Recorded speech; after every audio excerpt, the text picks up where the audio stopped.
Presiden Joko Widodo membentuk Kementerian Investasi dan menggabungkan Kementerian Pendidikan dan Kebudayaan dengan Kementerian Riset dan Teknologi. Hal ini disetujui dalam rapat paripurna DPR Jumat pekan lalu.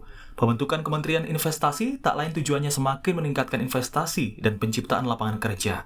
Sementara penggabungan Kementerian Riset dan Teknologi ke dalam Kementerian Pendidikan dan Kebudayaan menjadi Kemendikbudristek dinilai akan memperkuat fungsi penelitian dan pengabdian di masyarakat. Penggabungan sebagian tugas dan fungsi Kementerian Riset dan Teknologi ke Kementerian Pendidikan dan Kebudayaan sehingga menjadi Kementerian Pendidikan, Kebudayaan, Riset, dan Teknologi. B. Pembentukan Kementerian Investasi untuk meningkatkan investasi dan penciptaan lapangan pekerjaan dilanjutkan dengan pengambilan keputusan.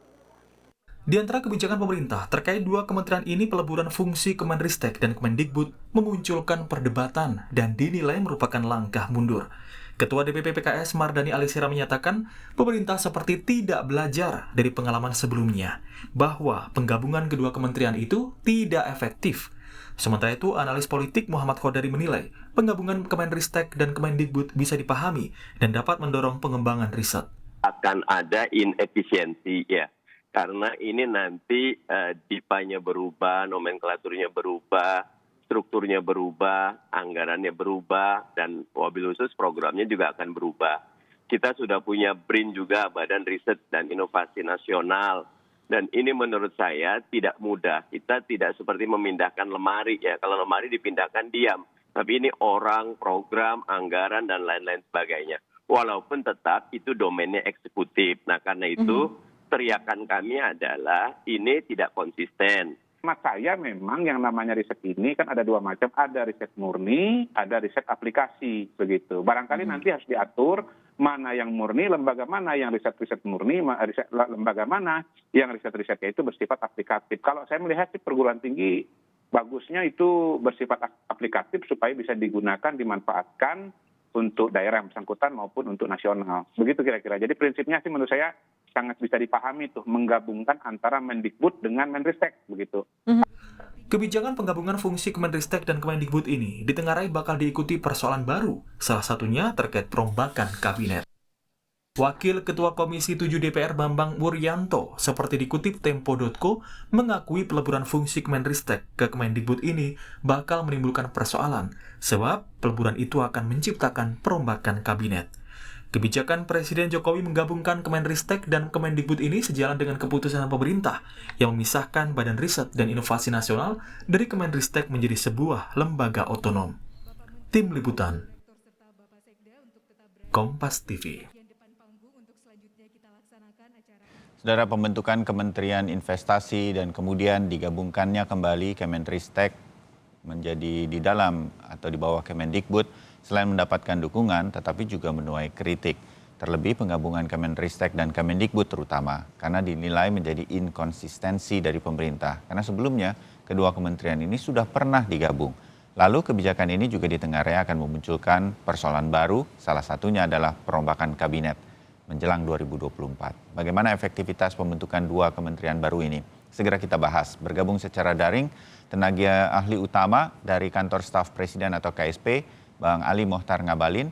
Kemudian nanti juga kami coba untuk terus menghubungi karena sudah berjanji anggota Komisi 7 DPR Ramson Siagian. Serta ada analis politik dari UIN Syarif Hidayatullah Adi Prayitno. Selamat pagi, Assalamualaikum warahmatullahi wabarakatuh. Waalaikumsalam. Selamat pagi. Mas Bayu. Warahmatullahi wabarakatuh. Mas Bayu. Ngabalin. Mas Adi, baik. Siap. Baik, Bang Ali dan Mas Adi, terima kasih waktunya. Sekali lagi kita menunggu Bang Ramson Siagian dari Komisi 7 DPR RI. Kapanpun beliau bisa kita hubungi, nanti kita akan masuk atau ikut di dalam perbincangan kita pagi hari ini. Bang Ali, kenapa sih digabung lagi ini dan kita nggak dengar-dengar begitu, tiba-tiba aja terjadi. Apa itu pertimbangan Presiden yang Bang Ali tahu? Ya, terima kasih ya Mas Bayu, Mas Adi, dan para pemirsa. Pertama, saya ingin menyampaikan bahwa semua perubahan-perubahan yang terkait dengan baik dalam Kementerian Pendidikan dan Kebudayaan, kemudian Menristek, dan termasuk bagaimana pertimbangan Bapak Presiden atas Kementerian Investasi tidak ada lain dan tidak ada bukan adalah menjawab Hmm. berbagai tantangan dan kebutuhan-kebutuhan yang harus pemerintah siapkan. Ya. Itu sebabnya kita tahu benar pada waktu pertama kali surat Bapak Presiden ke DPR itu menyampaikan untuk kan ada di situ salah satu yang paling kita tahu benar adalah kenapa Kementerian Investasi itu harus dibentuk, tidak ada lain dan tidak ada bukan bahwa menciptakan lapangan pekerjaan yang kita sadar benar bahwa kita di Kompas TV ini juga beberapa kali membincangkan tentang rancangan undang-undang, draft undang-undang tentang cipta kerja dan seterusnya. Dalam situasi seperti hari inilah memang suka dan tidak suka gerak cepat dan langkah-langkah yang harus dilakukan oleh Bapak Presiden dalam menyikapi dan menjawab tantangan ini adalah bagian yang tidak terpisahkan dari upaya-upaya untuk kepentingan lebih besar pada kepentingan bangsa dan Jadi apa negara. urgensinya Bang Ali itu? Apa pentingnya ini digabung lagi dan dulu pernah digabung dan dianggap gagal, makanya dipisahkan begitu? Kalau beberapa kalangan kemudian menyebutkan bahwa ada satu kemubaziran, kemudian tidak sama seperti menggeser lemari dan lain-lain sebagainya seperti sahabat saya dari PKS. Tentu ini yang saya mau bilang bahwa apa saja untuk kepentingan yang lebih besar bagi kepentingan bangsa dan negara dan kewenangan itu ada di tangan eksekutif, kemudian memberitahukan kepada DPR adalah hal yang biasa dan harus diberikan dukungan penuh untuk menjawab tantangan yang tadi saya maksudkan itu. Oke. Mas Adi, Anda melihat ada sesuatu di balik penggabungan Kemenristek dan Kemendikbud ini dilakukan di tengah-tengah periode. Biasanya kan hal semacam ini dilakukan kemarin harusnya. Misalnya kalau Pak Jokowi ini, periode pertama dilihat nggak efektif nih 2 kementerian. Kemarin waktu terangkat lagi menjadi presiden, terpilih lagi menjadi presiden, nah itu kan masih ada waktu gitu. Sekarang tinggal 2,5 tahun kira-kira, apa yang bisa terjadi, apa yang bisa kita lihat dari penggabungan 2 menteri yang butuh waktu untuk dilakukan. Membentuk kementerian baru juga butuh waktu. Mas Adi, Anda yang lihatnya dari sisi politisnya apa? Ya, kalau dibaca secara umum, kenapa ini kemudian dikawinkan kembali antara Kemenristek dengan Kemendikbud gitu ya. Kalau saya sih sederhana saja, ini tentu didasarkan pada satu analisa, satu evaluasi gitu ya, bahwa ternyata memisahkan antara pendidikan dengan riset itu bukan perkara yang kemudian bisa menyelesaikan banyak persoalan. Karena dalam prinsipnya ternyata dengan pendidikan, dengan riset itu adalah satu senyawa yang tidak bisa dipisahkan, Mas Bayu. Kalau kita membaca undang-undang perguruan tinggi, misalnya ada yang disebut dengan Tridharma. Tridharma itu satu ya, ada pendidikan, ada riset dan pengabdian. Nah selama ini fungsi riset dan pengabdian seringkali diberikan kepada Ristek dan Distri yang dalam banyak hal memang akselerasinya tidak terlampau kelihatan. Karenanya di tengah ketidakefektifan itu maka 2 kementerian ini dikembalikan ke hitohnya sebenarnya ini. Karena dulu kan 2 kementerian ini tidak dipisah. Pada level implementatif secara politik kita ingin baca bahwa untuk beberapa tahun ke depan Pak Jokowi sudah ingin melihat kementerian yang bisa dikawinkan, bisa digabungkan, harus bisa disatukan sebagai upaya ini bisa jalan cepat di tengah segala keterbatasan. Dengan dikembalikan lagi ini apakah akan punya jaminan ini akan berjalan cepat? Mestinya ini bisa berjalan dengan cepat, Mas Bayu, sehingga tidak ada segmentasi kemudian antara penelitian dan pendidikan itu yang terpisah. Makanya kemudian publik berharap ketika pendidikan dan riset ini disatukan, maka akselerasi yang terkait dengan pendidikan dan riset itu sesuai dengan apa yang dicita-citakan oleh banyak pihak, terutama yang sesuai dengan Tridharma perguruan tinggi. Cuman kan ini menyisakan satu pertanyaan. Lalu bagaimana misalnya bidang riset dan inovasi di luar bidang kementerian, seperti LIPI gitu ya, kemudian LAPAN, BPPT, apakah ini langsung di bawah koordinasi presiden menjadi lembaga yang otonom? Karena suka tidak suka, sebuah negara bisa maju itu kalau dia punya riset dan inovasi yang jauh lebih kompetitif dengan negara-negara lain. Kan begitu sebenarnya yang ingin ditanya. Jangan sampai ada kesan misalnya Presiden itu menghilangkan urgensi riset dan inovasi dan lebih mementingkan unsur investasi dan ekonomi. Karena mau investasi, mau ini riset dengan ekonomi itu tidak kalah pentingnya. Sama-sama penting untuk membangun sebuah peradaban dan kemajuan bangsa. Oke. Karena kalau kita lihat ini riset dan inovasi digabung, kok bikin menteri baru namanya inovasi. Ya. Sorry, maksud saya investasi. Kan begitu. Ya. Jangan Ya. ada kesan bahwa satu tidak penting dan kemudian satu yang baru dianggap penting, Mas Bayu. Ya, Bang Ali, kapan Presiden akan paling tidak memberikan gambaran mengapa dia melakukan ini sebagai sebuah alasan? Itu akan dijelaskan kapan? Beberapa komentar dari Kemendikbud, dari Kemenristek juga mengatakan prerogatif Presiden. Jadi seperti nanti akan Presidenlah yang menjelaskan. Nah, kita belum dapat nih penjelasan atau alasan Jadi langsung. gini, ya, saya kira clear ya, surat Bapak Presiden ke DPR itu kan menjelaskan detail, komplit, dan sempurna. Kan alasan yang paling mendasar itu adalah salah satu yang paling penting kan adalah Undang-Undang Nomor 11 tahun 2019 tentang sistem nasional nasional dan ilmu pengetahuan dan teknologi. Ya. Makanya dalam surat Bapak Presiden itu beliau menyampaikan bahwa mengingat bahwa sebagian besar tugas dan fungsi Kementerian Riset dan Teknologi itu akan dilaksanakan oleh Badan Riset dan Inovasi. Ya, itu suratnya, itu surat yang resmi. Tidak ada kami rubah, tambah, kurang. Sehingga dipandang perlu untuk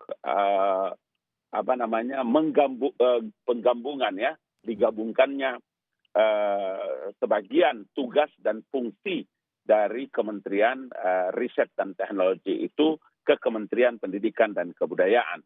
Ya. Sehingga apa yang beliau maksudkan, kata Bapak Presiden, sistem itu bisa berjalan sesuai dengan undang-undang dan menjawab tantangan yang saya maksudkan tadi.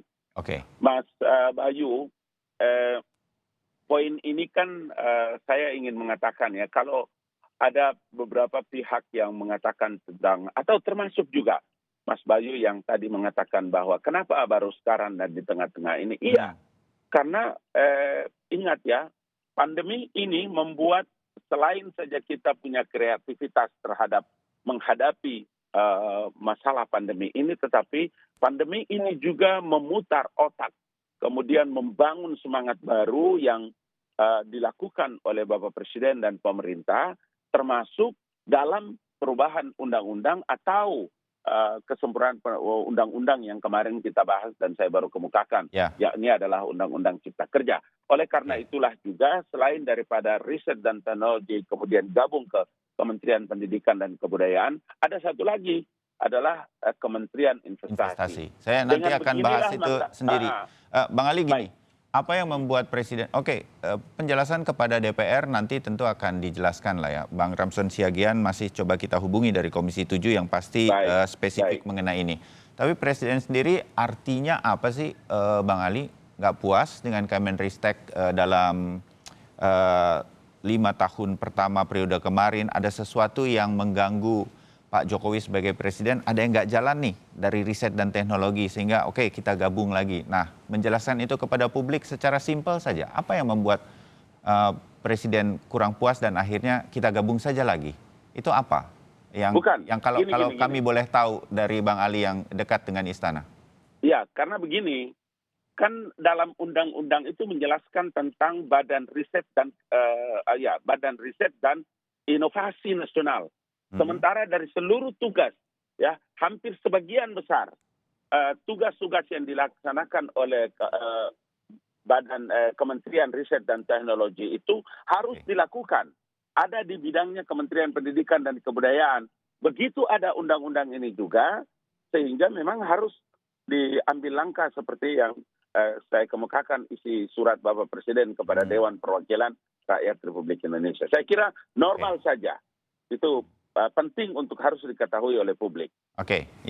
Walaupun begitu Mas Adi, Anda banyak juga melihat politik nasional di balik tirai yang biasanya kita lihat, begitu kan ya. Makanya dua-duanya nih saya undang nih, Bang Ali yang tahu behind the scene istana, Mas Adi juga yang tahu behind the scene dari apa yang menjadi situasi-situasi seperti ini? Kayaknya kata Bang Ali normal-normal aja kok ini. Jangan-jangan memang normal-normal aja. Tapi mohon maaf saya dan publik juga, kenapa nih seperti tiba-tiba? Udah itu Pak Jokowi kan sempat ketemu sama Ibu Mega beberapa waktu lalu dan kemudian DPR setuju gitu, ketok palu paripurna, kementeriannya digabung. Dan sebentar lagi ada Kementerian Investasi. Mas Adi, ceritain sedikit apa yang Anda tahu di belakang layarnya. Apa ini? Ya kalau soal yang di belakang layar tentu Bang Abalin lah yang lebih tahu. Tapi pada prinsipnya begini Mas Bayu, jangan sampai ada satu kementerian itu terkesan dianaktirikan dan kemudian menganak emaskan satu kementerian yang lain. Ya mohon maaf kalau rakyat kemudian atau publik menilai ini jangan-jangan ada hal semacam itu kan? Ya. Betul, karena kalau kita mau cek misalnya Kementerian Ristek lah secara umum, ini kan memang kalau dilihat portofolio dan anggarannya tidak sebesar kementerian-kementerian yang lain. Ya. Padahal sebuah negara kalau mau maju memang soal riset dan inovasi itu menjadi nomenklatur utama karena akan begitu banyak variabel, terutama ilmu pengetahuan itu yang memang membutuhkan support dana, terutama untuk menemukan suatu hal yang baru yang bisa diberikan. Nah kalau kita melihat kecenderungannya, Kemenristek ini ya kalau bahasa orang Islamnya laya mutu layah ya kadang gitu.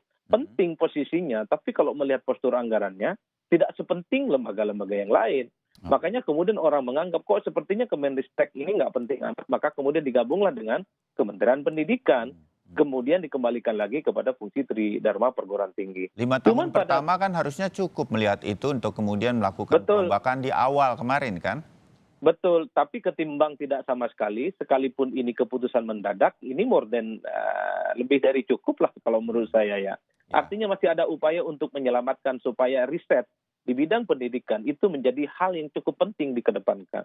Tapi kan publik juga tidak bisa menutup mata bahwa ketika Kemenristek yang dianggap sebagai salah satu backbone peradaban kemajuan, tapi pada saat yang bersamaan ada kementerian baru yang dimunculkan, investasi. Orang kemudian memikirkan, kok kayaknya ke depan yang dipikirkan oleh negara, bangsa, presiden itu bukan riset dan inovasi, tapi masalah investasi, ekonomi, investasi, dan ekonomi. Jadi vocabulary-nya itu agak terbatas jadinya. Pokoknya ke depan 4 tahun, di masa pandemi begini nggak ada cerita. Judulnya adalah investor, judulnya ada ekonomi, dan bagaimana menyerap tenaga kerjaan. Yang lain-lain, bentar dulu, mungkin sepertinya begitu. Ini yang kemudian kita tidak bisa menutup mata bahwa ada kesan, ada satu kementerian yang dianggap tidak penting dan kementerian lain itu dianggap penting. Apalagi kalau kita melihat korespondensi statement-statement presiden bahwa memang cukup mengeluhkan. Kenapa sih para investor itu justru datang ke negara-negara sebelah, tidak datang ke Indonesia? Salah satu jawabannya adalah soal regulasi, soal birokrasi yang kemudian jelimet. Maka dijawablah dengan Undang-Undang Cipta Kerja. Maka saya menduga dengan munculnya kementerian baru, dengan menggabungkan satu kementerian dengan kementerian yang lain, saya membaca bahwa presiden ke depan yang dilihat adalah bagaimana sektor ekonomi jauh lebih penting ketimbang sektor-sektor yang lainnya. Kalau dilihat skalanya lah kira-kira begitu. Yang lain penting, tapi kan nggak penting-penting amat. Mungkin seperti itu ya. Oke, ya baik. Bang Ali, jawab setelah jeda, bagaimana kemudian ini arahnya sebetulnya untuk mengangkat ekonomi. Digabungkan satu kementerian untuk memunculkan ada tempat untuk satu kementerian investasi. Kita akan bahas ini usai jeda. Tetap bersama Sapa Indonesia Pagi.